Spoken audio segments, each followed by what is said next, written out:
जय हिंद। स्वागत है आप सभी का एक बार फिर से ओजांग टाइम्स पर। एक बार फिर से एक अच्छी न्यूज़ और खूबसूरत न्यूज़, इंटरनेशनल रिलेशन से संबंधित प्रश्न को से बनने वाले ऐसी न्यूज़ को हम लेकर आए हैं आपके सामने अपने उसी समय पर, उसी रेगुलर टाइम पर। जो लोग हमसे रेगुलर जुड़े हुए हैं उनका भाई बहुत बहुत धन्यवाद एक बार फिर से। और ज़्यादा से ज़्यादा शेयर करें भाई, सहायता दें अपनी और अपना अपना कंट्रीब्यूशन दें ओजांग टाइम्स के लिए। चलिए शेयर कर दें अपने अपने सेशन को ज़्यादा से ज़्यादा। जिन्होंने अभी तक लाइक नहीं किया सेशन को लाइक भी कर दें, और जो लोग पहली बार आए हैं तो भाई वो सब्सक्राइब जरूर कर दें और घंटी जरूर बजा दें ताकि अगली नोटिफिकेशन आप तक सबसे पहले पहुंच सके। तो आज जो हम एक विषय पर चर्चा करेंगे, थोड़ा सा एनालिसिस करेंगे कि इजिप्ट ने लगाई मदद की गुहार। तो ये कैसी गुहार है? मोदी पहुंचे इजिप्ट। हम पिछले कुछ दिनों से इस बात पर चर्चा करते हुए आ रहे हैं कि कैसे इजिप्ट जो है कहीं ना कहीं चीन की ओर टिल्टेड होता हुआ हमें दिखाई दे रहा है। लेकिन अंततः जब भी हम अपने पुराने दोस्तों को तकलीफ में देखते हैं तो उसको हम सहायता देने पहुंच जाते हैं। हम पिछले कई सेशंस में इस बार जिक्र कर चुके हैं कि जो मोदी जी हैं या भारत है, भारत अपने पुराने रिश्तों को सहेजने में कितना अच्छा एक देश बनकर पूरे विश्व में उभरा है। ठीक उसी तरह से इजिप्ट जो कि हमारा एक पुराना दोस्त है, आज वो जब तकलीफ में हमें दिखाई देता है, कहीं ना कहीं कोई भी व्यक्ति या कोई भी देश जब तकलीफ में होता है तो कभी कभी गुमराह हो जाता है। उसी तरह से इजिप्ट के बारे में भी हमें ऐसा सोचने और देखने को मिल रहा है। इजिप्ट ने G20 मीटिंग का कश्मीर में जो हुआ उसका विरोध किया, लेकिन अंततः भाई है तो अपना दोस्त ही। क्योंकि हम वसुदैव कुटुंबकम पर बात करते हैं, सर्वे भवन्तु सुखिना पर बात करते हैं, तो सभी जो हमारे मित्र देश हैं या विश्व में कोई भी देश जो मित्र बनना चाहे या ना बनना चाहे, अगर वो तकलीफ में है तो हम उसे सहायता देने से पीछे नहीं हटते हैं। तो इसी क्रम में हम आगे बढ़ते हैं, और आगे बढ़ने से पूर्व आप लोगों के लिए एक सूचना कि भाई गुरुकुल बैच जो हमारा फर्स्ट बैच है वो हाउसफुल हो चुका है।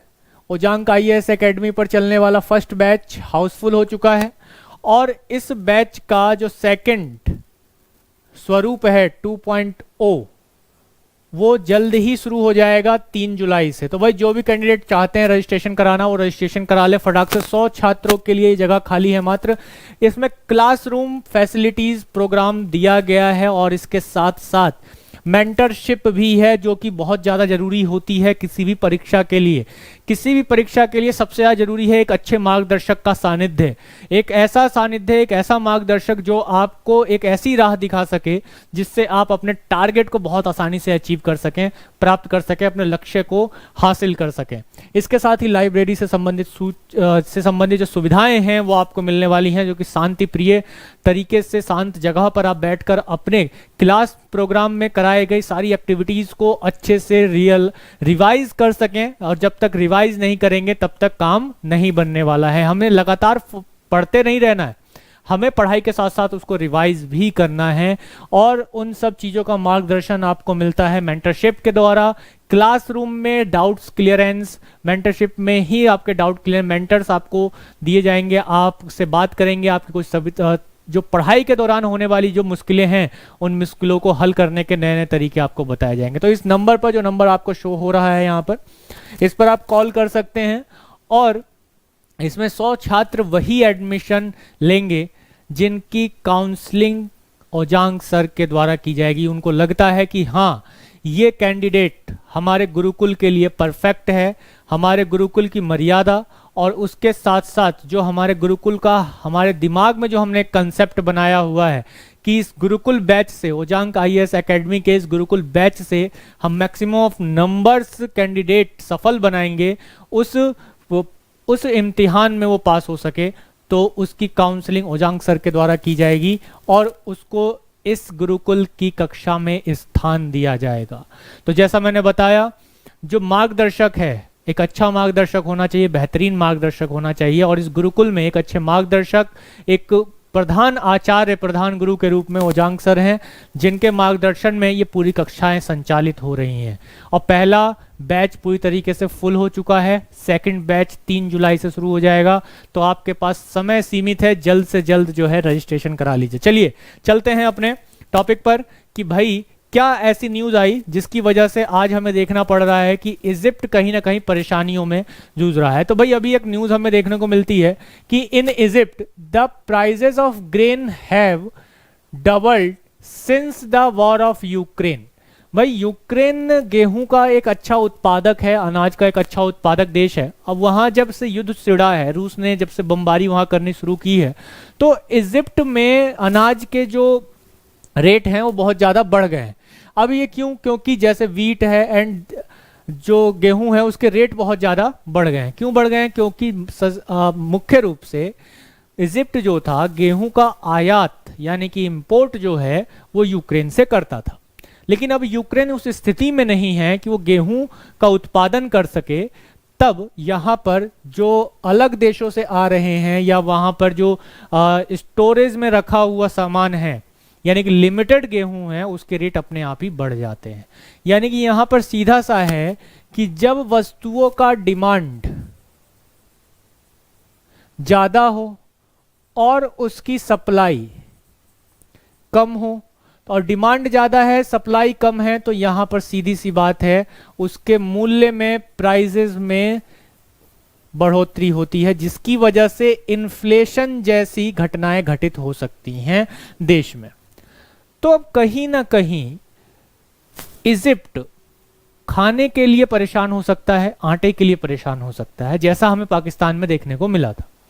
लेकिन हम अपने पुराने दोस्तों को पीछे नहीं छोड़ते हैं, उसके साथ हमेशा खड़े रहते हैं।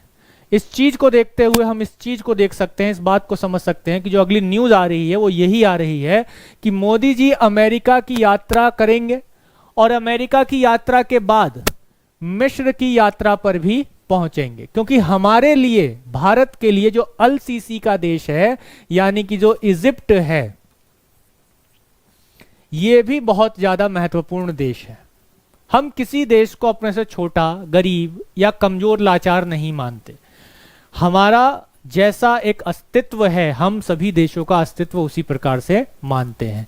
तो भारत के प्रधानमंत्री अभी 21 जून को अमेरिका की यात्रा पर हैं। 6 दिवसीय यात्रा है इनकी, विदेश यात्रा है। उसमें से एक यात्रा मिस्र की भी है कि हम मिस्र में पहुंचे और बात करें मिस्र से, अल सीसी से, कि भाई क्या बात हो गई, जो कि हमारी एक प्राचीन सभ्यता जो इतने लंबे समय से जुड़ी आ रही है उसमें दरारें क्यों पड़ने लगी। प्राचीन सभ्यता, अब यहाँ पर इस चीज से समझिए कि जब हम एंशियंट हिस्ट्री पढ़ते हैं, एंशियंट हिस्ट्री पढ़ते हैं तो इसमें सबसे पहले कुछ सिविलाइजेशंस की बात आती है। किसकी बात आती है? सिविलाइजेशंस की बात आती है। सिविलाइजेशन यानी कि हिंदी में सभ्यता बोलते हैं। तो मुख्यतः विश्व में अगर सभ्यताओं को देखा जाए, विकसित सभ्यताओं को देखा जाए, तो उसमें से एक सभ्यता सिंधु घाटी सभ्यता भी आती है। सिंधु घाटी सभ्यता। और इस सिंधु घाटी सभ्यता के बाद या इसके समकालीन जो सभ्यता रही, इजिप्ट में रही, जो कि मिस्र की सभ्यता थी। मिस्र की सभ्यता काफी प्राचीन सभ्यता, सिंधु घाटी सभ्यता के समकालीन मानी जाती है। इन दोनों सभ्यताओं के बीच व्यापार के साक्ष्य भी मिलते हैं, जो कि ये नील नदी के किनारे विकसित हुई सभ्यता थी। इनके बीच व्यापार के साक्ष्य मिलते हैं। यानी कि भारत और मिस्र के बीच जो संबंध है वो कोई अब का नया संबंध नहीं है। ये दोनों देश कोई अभी नए देश नहीं है, ये प्राचीन देश हैं। और इनके बीच जो संबंध है वो प्राचीन पुरातन काल से बनी हुई आ रही है। चाहे वो मिस्र की सभ्यता के समय और सिंधु की सभ्यता के समय व्यापारिक संबंध, सांस्कृतिक संबंध रहे हों, या आधुनिक भारत और आधुनिक मिस्र के बीच में बनने वाले संबंध रहे हों। तो एक अच्छे मित्र की तरह हम जो हैं यहाँ पर काम करने वाले हैं। तो मोदी जी के दौरे के ऊपर एक दृष्टि डाल ली जाए थोड़ी सी, तो क्या है कि भाई 21 जून को मोदी जी यूएन मुख्यालय के इंटरनेशनल योगा डे में शिरकत लेंगे। तो ध्यान रखना है योगा डे कब आ रहा है भाई? 21 जून को योगा डे आ रहा है, अंतर्राष्ट्रीय योगा डे मनाया जाएगा। तो भाई सभी लोगों से ये रिक्वेस्ट है हमारा कि सभी लोग जो है योगा जरूर करें, मेडिटेशन करें। काहे कि जीवन के लिए बहुत ज़्यादा लाभकारी होता है। अरे हमने पूरा विश्व को योग दिया है, अरे कम बात है, कोई निरोग रहने का एक साधन दिया है, बिना दवाई के, बिना टाका के, बिना ऑपरेशन के। है ना, योग दिया, अंतर्राष्ट्रीय योग दिवस मनाया जाएगा 21 जून को। और उत्तरी गोलार्ध में उस दिन सबसे बड़ा दिन भी होता है, जरा ज्योग्राफी का टर्म आ जाता है। चलिए आगे बढ़ते हैं। 22 जून को मोदी जी व्हाइट हाउस में अमेरिकी राष्ट्रपति जो बाइडेन के साथ बैठक करेंगे और मोदी के सम्मान में वहां पर रात्रि भोज रखा गया है, यानी डिनर भी रखा गया है। वहीं 22 जून के क्या होगा कि कांग्रेस में साझा सत्र को संबोधित करेंगे। कांग्रेस का है ये, भाई कांग्रेस भारत की कांग्रेस पार्टी नहीं है, ये क्या है, अमेरिका का संसद का नाम है कांग्रेस। अमेरिका का जो संसद है उसको क्या कहा गया है, उसको कांग्रेस कहा जाता है। तो उसको संबोधित करेंगे। ये भारत के लिए गर्व की बात है कि भारत के प्रधानमंत्री किसी अमेरिका के संसद को यानी कांग्रेस को संबोधित कर रहे हैं। वहीं 23 जून को अगर हम बात करें तो उपराष्ट्रपति कमला हैरिस से मिलेंगे, जो कि भारतीय मूल की पहली उपराष्ट्रपति हैं, कहाँ की, अमेरिका की। ये भी अपने लिए एक बहुत ही गर्व की बात है। विदेश मंत्री एंटोनी ब्लिंकन से मुलाकात करेंगे। फिर उसके बाद जिस पर हम लोग आज चर्चा कर रहे हैं, 24 जून को मिस्र पहुंचकर वहां के राष्ट्रपति अब्दुल फतेह अल सीसी से मुलाकात करेंगे। तो ये बाद में ऐड किया गया। जब हमने मिस्र को देखा, अपने पुराने दोस्त को तकलीफ में देखा, तो हमने क्या किया कि भाई ऐड कर लो, जरा घूम के आते हैं। मोदी जी ने कहा चलो घूम के आते हैं, अपनी फ्लाइट जो है वहीं से उधर को उधर मोड़ लेना है, अमेरिका से उधर ही मोड़ लेना है। ठीक है, तो इस चीज पर हम लोग चर्चा करते हुए चले गए। तो ये एक पूरा प्लान है मोदी जी का कि मोदी जी कहाँ कहाँ जाएंगे। आगे बढ़ते हैं। अगर हम भारत के और मिस्र के रिश्तों की बात करें तो 2023 का, ज़्यादा पुराने 2023 का जो गणतंत्र दिवस था, रिपब्लिक डे था, रिपब्लिक डे के मौके पर मिस्र के जो राष्ट्रपति हैं अल सीसी, ये भारत आए थे। और उस दौरान इन दोनों देशों की जो एक दोस्ती थी उनको आगे बढ़ाने के लिए अहम समझौते भी हुए थे इन दोनों के बीच में। और इस पर कई समझौते और कई बातों पर सहमति भी बनाई गई थी। इसके साथ ही अगर हम देखें तो हमें जरूरत क्यों है, इन दोनों देशों की जरूरत क्यों है, भारत क्यों जरूरी है मिस्र के लिए इस समय वर्तमान में। जहां अगर हम देखें तो दशकों तक भारत दूसरे देशों से हथियार खरीदता था, वहीं अब भारत रक्षा के क्षेत्र से जुड़े उपकरण और हथियार खुद ही बना रहा है और उसे कम से कम 42 देशों को बेच भी रहा है। और इस मामले में मिस्र भी एक खरीदार के रूप में हमारे हथियारों को खरीदे, ऐसे रूप में भारत मिस्र को देखना चाहता है। और मिस्र भी चाहता है कि वो भारत से खरीदे, क्योंकि भारत एक इकोनॉमिक या आर्थिक रूप से समझौते के अनुसार भारत और मिस्र, या मिस्र जो है हमसे अगर कोई रक्षा सौदा करता है या कोई व्यापार कर रहा है तो वो रुपए में कर सकता है, क्योंकि मिस्र के पास विदेशी मुद्रा भंडार में बड़े पैमाने पर कमी देखी गई है। तो जब विदेशी मुद्रा भंडार यानी डॉलर या यूरो इत्यादि ये मुद्राएं उसके पास नहीं है तो वो अन्य देशों से व्यापार नहीं कर सकता है। लेकिन हमने रास्ते खोले हैं कि वो रुपए में व्यापार कर सकता है, आए और हमसे रुपए में चीजों खरीद सकता है। इसके साथ ही मिस्र जो है अपने यहाँ आईआईटी की तरह पर जो है अपने यहाँ भी स्कूल खोलना चाहता है या कॉलेजेस खोलना चाहता है। और जहां मिस्र को शिक्षा, आईटी, रक्षा, इन सब क्षेत्रों में भारत की जरूरत है, वहीं भारत के लिए मिस्र भी जरूरी है। हमें ये नहीं भूलना चाहिए, मिस्र भी जरूरी है। क्यों जरूरी है? क्योंकि अफ्रीका में निवेश का ये रास्ता है, हमें ध्यान देना चाहिए। मिस्र जो है एक अफ्रीकी देश है, नॉर्थ अफ्रीकी देश है, और स्वेज कैनाल एक इंपॉर्टेंट कैनाल है वहां पर। इसको लेकर भी मैंने एक सेशन किया था, उसमें एक नए रास्ते की भी चर्चा मैंने की थी। जिन्होंने नहीं देखा है वो जाकर देख सकते हैं। यहाँ अफ्रीका में निवेश का, अफ्रीका में जाने का एक रास्ता है, एक इन्वेस्टमेंट करने का एक रास्ता खुल सकता है अगर हम मिस्र के साथ अच्छे संबंध रखते हैं। और इसके साथ ही मिस्र पश्चिम एशिया के साथ संबंध तो रखता है और उसके साथ साथ अफ्रीका की राजनीति में भी एक बहुत ही मजबूत देश के रूप में उभर कर आया है। अन्य अफ्रीकी देशों के मुकाबले अगर हम देखें तो अफ्रीका का अपना एक अस्तित्व है।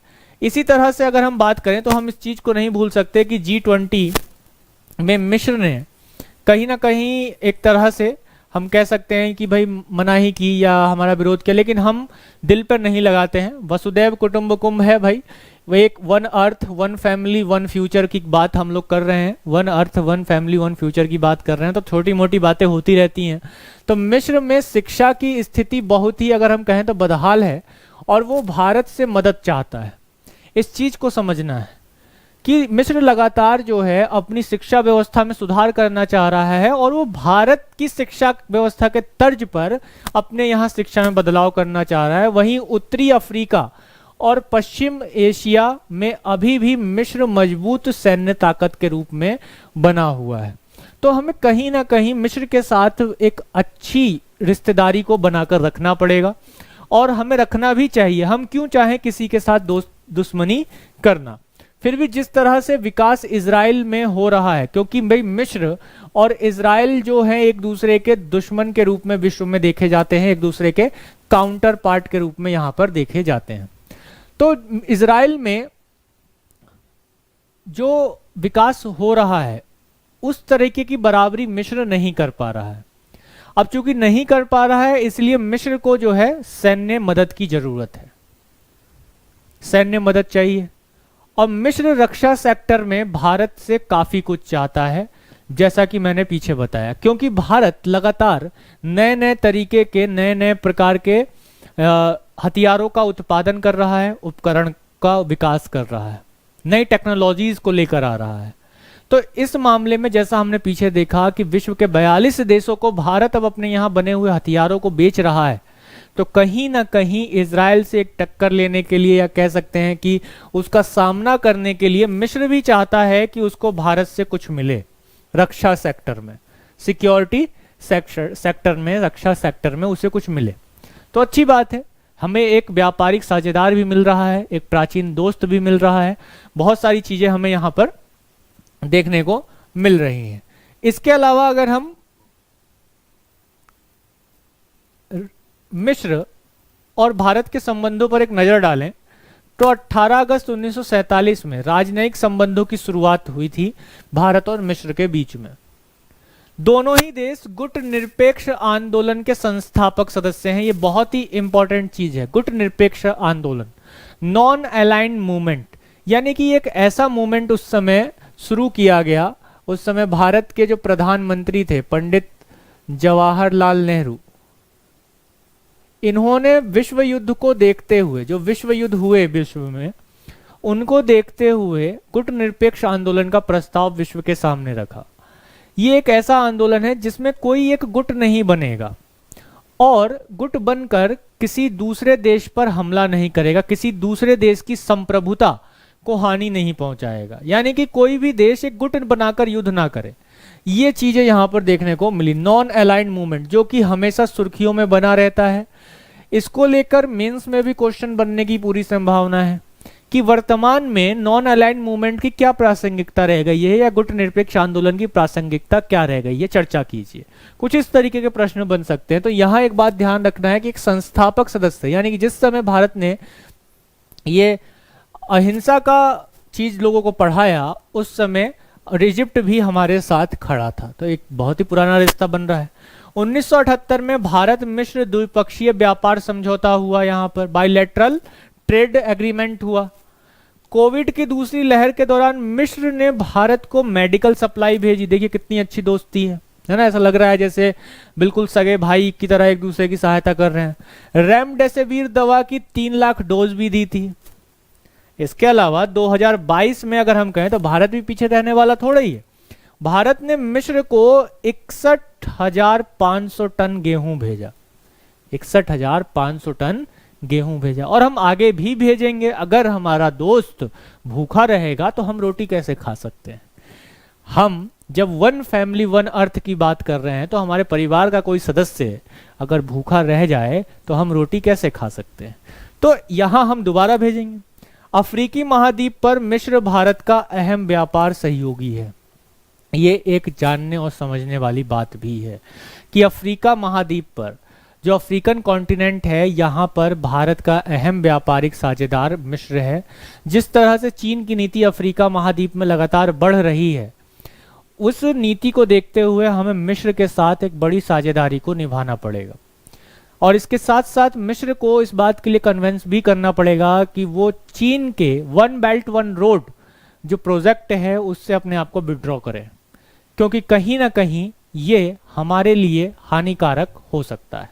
चलिए, तो यहाँ तक का कंसेप्ट मुझे आज लगता है कि आप लोगों को बहुत ही अच्छे से समझ में आया होगा कि क्या कारण है, क्या चीजें हैं और भारत के प्रधानमंत्री की आगे की रणनीति क्या है और वो कहाँ किन किन क्षेत्रों में जाकर यात्रा कहाँ कहाँ की करने वाले हैं। इसका पूरा खाका आपको मिल ही गया होगा। तो एक बार फिर से वही सूचना कि भाई गुरुकुल बैच 2.0 शुरू हो चुका है और इसके साथ ही मैं आपको बता दूं गुरुकुल प्रीलिम्स भी शुरू हो चुका है। ये एक कंसेप्ट है, ऑनलाइन बैच है गुरुकुल प्रीलिम्स के लिए, प्रीलिम्स फोकस्ड बैच है। जो लोग चाहते हैं उसमें एडमिशन लेना वो इंक्वायरी के लिए जो आपके स्क्रीन पर जो सूचना पट्टिका संचालित हो रही है, चलायमान है, चल रही है, उस पर कॉल कीजिए और बात कर सकते हैं। सारी डिटेल्स आपको मिल जाएगी। गुरुकुल बैच आप क्लासरूम भी ले सकते हैं जो कि आपके सामने है। 3 जुलाई से बैच स्टार्ट हो जाएगा। जो आज का न्यूज़ था, आज का जो एक टॉपिक था उसको लेकर आपके क्या अपने विचार हैं कमेंट में जरूर बताइएगा। इजिप्ट और भारत के रिश्तों के विषय में आप क्या सोचते हैं इस पर भी कमेंट जरूर कीजिएगा। तो आशा करता हूं कि यहां तक का कंसेप्ट आप सभी के बहुत अच्छे क्लियर होगा। तो मेरे साथ हर रोज रात 9 बजे ओरजांग टाइम्स पर बने रहें और शेयर कर दें सेशन को ज़्यादा से ज़्यादा, ताकि हमारा मोटिवेशन बढ़े कि हम और भी इंपॉर्टेंट न्यूज़ को लेकर आ सकें, ताकि आर्थिक रूप से जो आर्थिक समाचार हैं उनको पर भी हम लोग चर्चा, एक डिस्कशन कर सकें। तो मिलते हैं अगले सेशन में। तब तक के लिए अपना ध्यान रखें, खुश रहें, मस्त रहें, जबरदस्त रहें, जिंदाबाद रहें। तब तक के लिए जय हिंद।